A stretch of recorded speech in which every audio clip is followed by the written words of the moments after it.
Selamat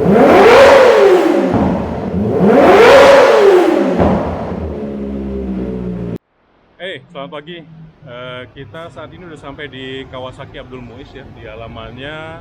Kita sebentar lagi akan masuk dan ketemu dengan Mas Mike untuk ngobrol-ngobrol langsung dengan beliau soal Kawasaki ZX25R. Ayo ikutin terus ya.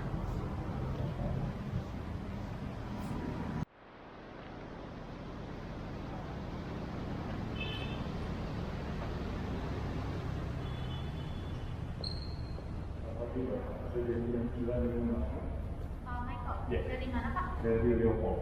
Leopold. Oke, selamat pagi teman-teman. Di sini ada saya, Leopold, ada Regis di belakang kamera, dan ada siapa lagi kalau bukan Mas Mike dari Kawasaki Motor Indonesia.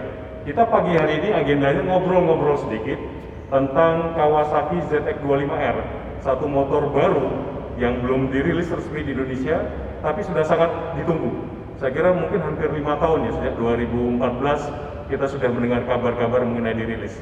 Nah, selamat pagi Mas Mike, gimana kabarnya? Pagi. Terima kasih banyak waktunya sudah bersedia berbagi informasi dengan teman-teman di sini. Langsung aja kita mulai dengan pertanyaan ya Mas ya. Siap Mas. Nah Mas, 20 tahun lalu motor 4 silinder 250 cc ini kan sempat berhenti produksi karena dua alasan. Ya. Di Jepang karena regulasi, kemudian soal emisi. Ya. Nah, sekarang ini kenapa kok bisa keluar lagi Mas di Jepang dan di Indonesia? Ya, basic dari pengembangan motor ZX25 ini kita melakukan survei dari customer Indonesia yang notabene waktu kita keluarin Ninja 250 2 silinder karburator itu sangat booming, dan dari situ kita selalu mencoba inovasi dari brand Ninja dan secara 250 cc sendiri. Dan setelah peluncuran Ninja 250 yang fuel injection, dari situ mulai banyak survei-survei dan banyak pertanyaan-pertanyaan ke customer dan juga dengar-dengaran juga dari customer, sehingga mulailah kita mendevelop motor tersebut. Nah, selain target penjualan market, ini kan sekarang persaingan race balap ini juga lagi puncak-puncaknya nih Mas. Iya. Terutama misalnya di Asia Production. Apakah memang ada proyeksi Ninja 254 silinder ini juga turun ke laga balap itu? Ya, nggak tertutup kemungkinan, tapi kita harus memberikan info-info juga ke ARRC sendiri, penyelenggara ARRC, sehingga mudah-mudahan bisa juga diterima untuk balap ARRC. Ya, intinya kita akan mencoba, tapi belum tahu apakah bisa diterima atau tidak. Secara regulasi juga harus dilihat lagi ya Mas ya? Iya, betul. Nah Mas, kalau kita bicara target market, saya mungkin salah satu target marketnya karena saya itu pencinta 250 cc dari dulu, dari Ninja Kargo keluar sebenarnya saya sudah senang. Betul. Tapi berhubung anak saya yang kedua mau lahir, nggak beli motor dulu. Lalu saat keluar FI saya beli yang 2018 bahkan yang 400 cc. Nah, kalau bicara target market di Indonesia, ini sebenarnya siapa sih Mas yang disasarkan? Sekarang kita ada pengguna 250, lalu juga ada pengguna kelas-kelas moge. Sementara kalau bicara sport, yang pure sport, ya, bisa dikatakan ini kan kosong nih Mas. Iya. Antara 250 dan 636 cc. Iya, Ya. betul. Apakah ini target marketnya? Berarti cukup cukup segmented dan cukup elit ya? Dari kita survei, sebenarnya kita mengincar ke produk dari 2 silinder ya. Jadi customer 2 silinder 250, ya. kita pengennya dia step up untuk naik, dan sehingga ada lompatan yang tidak terlalu jauh ke 600 cc super sport, tapi ada yang di bawahnya. Dan itu juga karena regulasi pemerintah mengenai PPNBM, sehingga kita juga memunculkan motor itu di limit di 250 cc, sehingga belum kena PPNBM. Dan juga kita juga ngincar juga karena untuk yang kelas 600 ke atas biasanya mereka menggunakan motor mereka hanya untuk weekend, tapi kita coba menggrab mereka juga supaya mereka bisa memakai motor harian tapi masih super sport, bukan matic. Nah, ini kalau saya lihat kan sepertinya ini ada poros nih Mas dalam proses desain dan pembuatan. Poros nih antara Jepang, KHI, dan Indonesia, karena saya menduga, tolong dibenarkan kalau salah, saya menduga tidak banyak Kawasaki Principal di negara lain yang terlibat. Karena tadi pertimbangannya mungkin Indonesia adalah salah satu market terpenting Kawasaki, dan developmentnya memang sepertinya hanya poros dua nih, Jepang dan Indonesia. Apa benar begitu juga nanti produksinya juga? Dari development memang prioritas adalah dari market Indonesia juga, dan sehingga masukan-masukan dari Indonesia, dari Kawasaki Indonesia, baik dari customer Indonesia itu menjadi penting dalam development motor ini. Dan juga untuk produksi sendiri juga seperti kita ketahui semenjak tahun 2017 pemerintah sudah mulai mengetatkan importasi, sehingga di situ langsung kita melakukan development juga di pabrik KMI sendiri, Kawasaki Motor Indonesia, sehingga nantinya motor ini akan diproduksi di Indonesia. Jadi sebenarnya KMI cukup yakin dengan ini karena ada beberapa faktor. Yang pertama, skema pajak yang masih luar biasa berat sehingga membuat celah gap kebutuhan itu besar. Betul. Ya, orang butuh motor sport dengan aroma sport, ya. Tapi 600 cc ke atas itu terlalu jauh karena karena harga pajak. Kemudian yang lain juga dengan memproduksi di Indonesia harganya bisa lebih bersahabat dan memperlebar pasar di kelas yang mepet dengan 250 cc 2 silinder ya Mas ya. Betul sekali Mas. Nah, ini dengan COVID kan sebenarnya memasukkan parts agak sulit nih Mas. Ya, betul.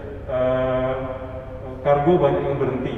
Betul. Nah, kalau nanti setelah di launching, lalu yang saya tahu aja di satu dealer nih Mas ya, di Pekanbaru, itu sudah 75 yang kepengen. Itu saya dengar langsung dari orangnya lah, Mas ngerti siapa gitu kan. Itu belum lagi dari seluruh Indonesia. Betul. Nah, dengan keterbatasan masuknya parts, lalu inden yang mungkin akan besar, ini antisipasinya gimana Mas? Ya, jadi kita akan melihat customer dari first batch-nya, dari kloter pertamanya. Kita mau lihat indenannya itu seperti apa, pre-ordernya maksudnya. Karena nanti kita setelah bila mana kita launching, kita langsung melakukan pre-order untuk customer, dan kita akan lihat animo masyarakat di situ. Berapa banyak pre-order yang kita dapat, sehingga kita akan setup produksi semaksimal mungkin supaya waktu antrian atau waktu tunggunya nggak terlalu lama. Oke. Nah, ini misalnya nih dari mulai tanggal launching dan terima pre-order sampai motornya tiba di tangan konsumen, kira-kira berapa lama Mas? Berapa bulan jedanya? Untuk first batch? Untuk first batch nggak akan lama, karena kita akan melaunching produk ini bila mana juga kita sudah siap dengan stoknya. Oke.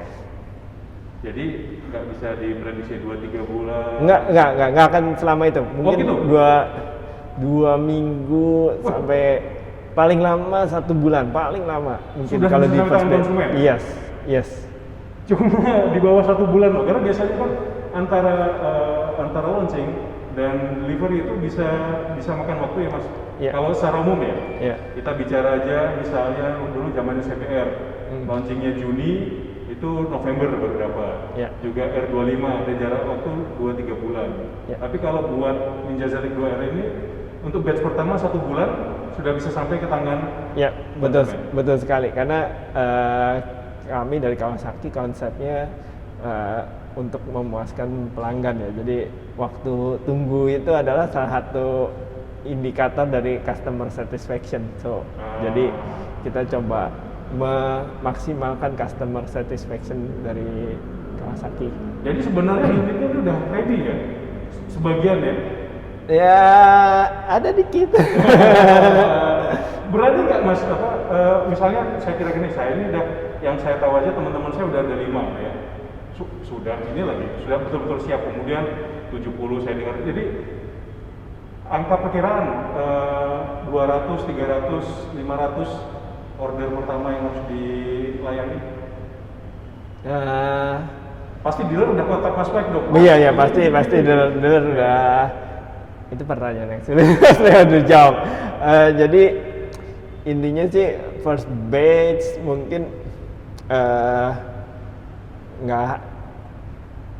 mungkin sekitar di bawah 500 lah ya. Di bawah 500. Jadi pastiin ya, cepet-cepetan, buru-buruan, jangan lama-lama. Mending nyesel beli daripada nyesel nggak beli, kan gitu. Iya, nah Mas, kalau dari beberapa kali tes di dyno, kemudian mencoba beberapa parts, saya punya dugaan, ini dengan karakter tenaga di atas, kayaknya knalpot yang paling cocok nih knalpot yang mid pipe dan agak pendek.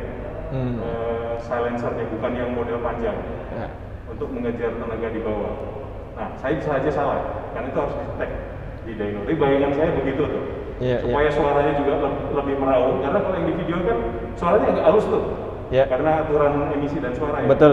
Ya menurut saya bayangan saya itu butuh yang volume silencernya itu agak kecil, nggak terlalu besar. Nah, tapi gimana Mas dari berapa kali coba-coba di dyno? Untuk knalpot aftermarket, karena menurut saya hampir semua yang beli, hampir pasti itu Mas ganti Mas. Iya. Nggak takut polisi ya. Oke. Untuk knalpot aftermarket sendiri, kebetulan kita baru dapat contoh satu, yaitu yang Yoshimura, yang which is itu pipe-nya pendek. Jadi di situ setelah dicoba di dyno, memang akselerasi bawahnya sangat luar biasa, cepat sekali. Dan untuk yang model panjang kita belum dapat aftermarket mufflernya, jadi kita belum tahu sih. Biasa nasab beat kan cepat tuh Mas, belum ada ya? Ya, nasab beat belum ada di Indonesia, belum. Saya belum dapat dari Kawasaki Jepang ya. Oke. Kenaikannya berapa Mas dari standar dengan pakai Yoshimura? Oh, itu masih rahasia itu. Tapi cukup terasa ya? Cukup. Di chartnya ya? Iya. Oke, karena orang ini sekarang berburu di tarikan bawah, maupun 4 silinder kan? Tarikan bawah. Sementara gearnya sendiri sudah cukup besar. Kita nggak tahu apakah masih bisa diperbesar lagi. Nah, pertanyaan lain Mas, nah ini sebenarnya berhubungan dengan ini juga. Beberapa waktu lalu kan muncul postingan-postingan nih Mas, yang bilang, suaranya doang kan gitu kan, karena berdasarkan analisa videonya Rea di sirkuit. Nah, tapi setelah saya perhatikan, kebetulan ini saya dapat penampakan, saya bukan dapat dari KND, saya dapat penampakan mengenai torsi dari ZX25R. Bisa aja salah penampakan saya, tapi dari penampakan saya lihat justru torsinya lebih besar daripada Ninja yang SL, yang single cylinder. Single cylinder kan 22,6. Ninja ZX25R saya lihat lebih tinggi. Tidak sangat signifikan tapi lebih tinggi. Jadi menurut saya ini membuktikan bahwa nggak benar kalau Ninja ZX25R itu hanya suara doang, karena beredar opini seperti itu Mas. Nah, sementara kalau horsepower sih sudah pasti lebih tinggi daripada Ninja 2,5 lainnya. Nah, Mas ada komentar nggak terhadap opini-opini atau asumsi yang berkembang soal itu? Tadi analisa penerawangan Mas Leo di atas Ninja 250 SL mengenai torsinya, mungkin saya bisa benarkan. Oke, sip. Mungkin saya bisa benarkan. Nah, di situ juga memang dari development awal motor ini memang kita sudah mengetahui bahwa torsi bawah ini akan sangat penting dikejar oleh kita supaya customer ini tidak merasakan satu gap atau lag yang berasa, jadi kita langsung fokus di torsi juga. Oke. Jadi dari beberapa test rider dari Kawasaki Jepang ataupun saya sendiri yang udah pernah nyoba, itu beda jauh sekali dengan yang versi lamanya. Beda jauh sekali karena versi lamanya kalau di torsi bawahnya agak sedikit lemot, agak ngempos sedikit. Nah, kalau yang ini padat dari bawah sampai RPM tingginya ngisi terus. Gigi 1-2-nya panjang nggak? Gigi ya cukup panjang. Jadi buat stop and go dalam kota masih oke ya, nggak ribet naik turun gigi ya? Enggak. Panjang ya? Oke. Oh, menarik banget ini Mas. Nanti kan ada quick shifter juga yang memudahkan customer. Betul. Nah Mas, ada pertanyaan lain nih. Saya kira kita berharapkan dulu awal tahun, kemudian Kawasaki Bike Week ditunda. Nah, banyak yang memprediksi, menduga. Saya juga sudah buat tulisan. Awalnya dugaannya adalah launching virtual. Tapi kemudian kemungkinannya pada PRJ. Juni atau Juli. Apakah ini timeline yang Mas lihat mungkin? Kan sekarang ini pemerintah sudah mengatakan 1 Juni harapannya sudah mulai normal. Ya, pokoknya setelah pemerintah melonggarkan, terutama ya, clue-nya adalah kalau dealer-dealer kita sudah bisa buka operasional full, itu kita akan directly langsung. Berarti tergantung kebijakan daerah-daerah ya? Terutama sih yang di Jakarta dulu, karena yang Jakarta yang paling ketat. Betul Mas Leo. Oke, jadi bisa jadi sebelum PRJ? Bisa jadi, karena PRJ akan diundur mungkin Mas Leo. Dari PRJ inisialnya adalah dari 14 Mei, tapi diundur sampai waktu yang belum ditentukan ini. Yang saya dengar sih Juni-Juli. Belum. Kita sih sebagai tenannya belum di. Jadi andai kata di minggu depan pemerintah mengatakan oke, sudah bisa pulih, aktivitas ekonomi lancar, bisa jadi 2 minggu lagi launching ya? Iya. Karena ibarat kata unit pun sudah mulai siap. Iya. Kayak gitu betul, ya Mas ya. Betul. Wah, ini keren banget ini Mas. Bakal rame dan apa namanya? Selama ini kan dugaan kelas 250 diversifikasi dengan adanya Matic, ada Adventure, Sport akan melemah. Ini mungkin akan mengkoreksi keseimbangan itu, karena data sampai tahun lalu saya lihat melemah tapi masih di atas 50%. Nah, kalau kemudian dengan kehadiran 4 silinder pasti akan ada penguatan, walaupun jujur aja dikatakan dengan harga 100-an itu kan pasti tidak semua bisa. Tapi saya kira ini momentum yang penting bukan cuma untuk Kawasaki tapi juga buat Indonesia sebagai market penting. Ya, betul. Dan apakah walaupun saya duga nanti pembelinya bukan tukang balap, tapi punya motor 4 silinder, itu pride-nya beda Mas. Iya, betul. Pride-nya beda meskipun cuma dipakai ke kampus misalnya ya. Betul Tapi sekali. itu jadi satu kebanggaan tersendiri. Mas, mungkin ada pesan-pesan lagi buat teman-teman yang sudah nggak sabar menunggu motor? Ya, sekali lagi saya juga minta seluruh customer untuk bersabar untuk peluncuran motor ini, karena kita akan luncurkan setelah pemerintah melonggarkan. Begitu pemerintah melonggarkan ya? Ya, begitu pemerintah melonggarkan kita akan directly langsung launching. Oke, sip. Terima kasih banyak teman-teman. Setelah ini nanti saya titip, jadi saya nggak boleh ikut.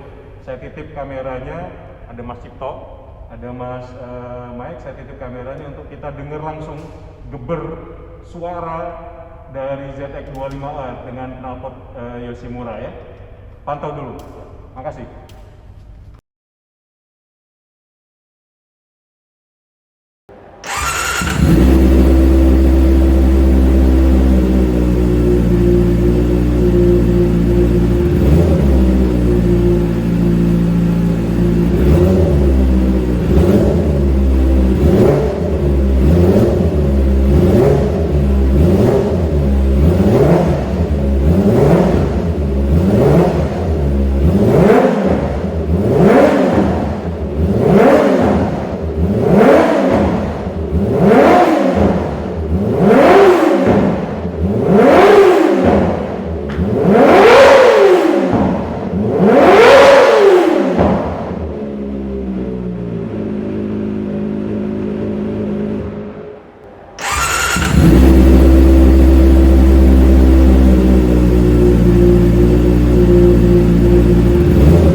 Waduh, gila bener suaranya. Jadi waktu pertama kali di start, itu meskipun tidak serendah frekuensinya motor 600 cc, tapi bener-bener suara karakter 4 silinder sport itu kedengeran sekali ya. Jadi bisa saya bilang bedanya dengan 600 cc atau moge-moge lain yang lebih besar adalah nadanya tidak serendah 600 cc. Tapi kalau di lampu merah apa di jalan itu bakal jelas-jelas distintif, bakal jelas-jelas kedengaran banget bedanya motor ini.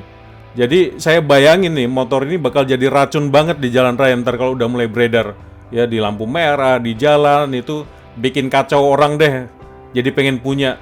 Nah, saya kira banyak informasi yang kita dapat dari ngobrol dengan Mas Mike tadi mengenai kapan akan tiba. Cukup cepat ya, 2 minggu sampai 1 bulan. Jadi harus buru-buru. Kemudian ini bisa keluar dalam waktu tidak lama lagi nih kalau melihat pemerintah mulai melonggarkan PSBB. Jadi siap-siap ya bro, jangan sampai nyesel. Jangan sampai nyesel. Oke, terima kasih banyak. Saya Leopold dan Regis. Ciao. Thank you.